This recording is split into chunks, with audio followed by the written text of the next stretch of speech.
ఇవాళ సామాజిక సాధికార యాత్ర గాజువాక, కాకినాడ రూరల్, మార్కాపురం నియోజకవర్గాల్లో బస్సు యాత్ర జరగనుంది.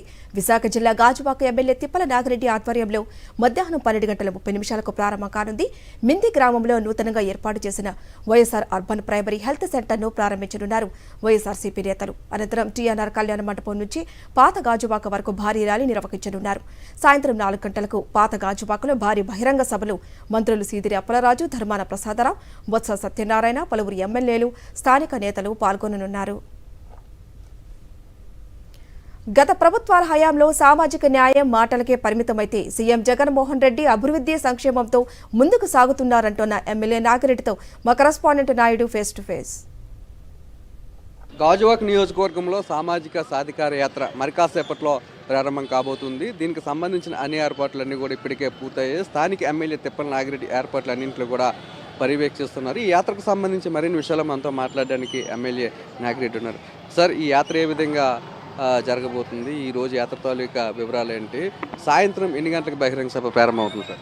చరిత్ర పటాల్లో నిలిచిపోయే విధంగా ఈ యాత్ర జరగబోతుందండి. త్రూఅవుట్ స్టేట్, అందులో ముఖ్యంగా గాజువాక నియోజకవర్గంలో కని విని ఎరగని రీతిలో జగన్మోహన్ రెడ్డి గారు 2019లో నా గెలుపు గురించి ఇక్కడ బహిరంగ సభ నిర్వర్తించారు. అంతకన్నా మిన్నగా ఈవేళ జనాలు అత్యధిక సంఖ్యలో ఈవేళ ఇక్కడికి రాబోతున్నారు.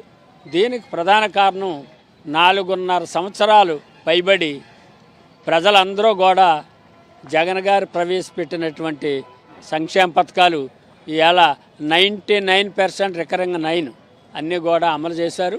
ఏదైతే మాట ఇచ్చారో ప్రజా సంకల్ప యాత్రలో మాటకు కట్టుబడి చేసినటువంటి ముఖ్యమంత్రి ఈ 70 సంవత్సరాల్లో ఏ ముఖ్యమంత్రి చేయలేనటువంటి సంక్షేమ పథకాలు, అత్యధిక సంక్షేమ పథకాలు కూడా అందించినటువంటి ఘనత ఒక జగన్మోహన్ రెడ్డి గారికే ఈ దేశంలో నిలిచిపోతుంది. ఖచ్చితంగా జగన్ గారిని ఈ రోజున మళ్ళీ ముఖ్యమంత్రి చేసుకోవాలా? అది జగన్ గారి గురించి కాదు, మా గురించి, మా కుటుంబం గురించి, మా ఫ్యూచర్ జనరేషన్ గురించి అతను ముఖ్యమంత్రి చేసుకోవాల్సిన అవసరం మాకున్నది అని ఇప్పటికే ప్రజలందరూ కూడా నిర్ణయం తీసుకున్నారు. దానికి కారణం కులాలకి, మతాలకి, పార్టీలకి, ప్రాంతాలకి అతీతంగా ఓటు వేసిన వాళ్ళకి, ఓటు వేయని వాళ్ళకి సంక్షేమ పథకాలు ఇవ్వడం అనేది ఈవేళ ఈ ముఖ్యమంత్రి గారు తీసుకున్న నిర్ణయం. మరి ఏ ముఖ్యమంత్రి, గత ముఖ్యమంత్రులు ఏ ముఖ్యమంత్రి కూడా ఆ రకంగా ఆ నిర్ణయం తీసుకున్నటువంటి సందర్భాలు లేవు. సార్, ఈ 4.5 ఏళ్లలో బడుగు బలహీన వర్గాల వారికి ఎటువంటి మేలు చేశారు సార్? ఈ 4.5 ఏళ్ళలో బడుగు బలహీన వర్గాలకి వాళ్ళకి అవసరమైనటువంటి అన్ని సంక్షేమ పథకాలు అందించడం వలన వాళ్ళ జీవన స్థితి బ్రహ్మాండంగా ఇవాళ అభివృద్ధి చెందింది. ఇవాళ పిల్లల చదువులు ఉచితం, ఆరోగ్యం కూడా ఉచితం, ఇల్లు లేని వాళ్ళకల్లా ఇల్లు ఇవ్వడం, అలాగనే సామాజిక న్యాయం అనేది జగన్ గారి ప్రభుత్వంలోనే జరిగింది. ఏ ప్రభుత్వంలోనూ ఏ ముఖ్యమంత్రి టైంలోనూ కూడా జరగలేదు. 15 మంత్రివర్గం ఈ ఎస్సీ, ఎస్టీ, మైనార్టీ, బీసీ వర్గాలకే మంత్రులుగా ఇవ్వడం జరిగింది.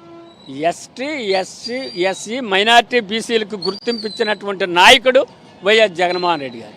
ఈ నాయకుడిని మరి ప్రజలందరూ కూడా బ్రహ్మరథం పడుతున్నారు. బడుగు బలహీన వర్గాల వారికి రాజకీయంగాను ఆర్థికంగాను పెద్దపీట వేసింది సీఎం వైఎస్ జగన్మోహన్ రెడ్డి అని.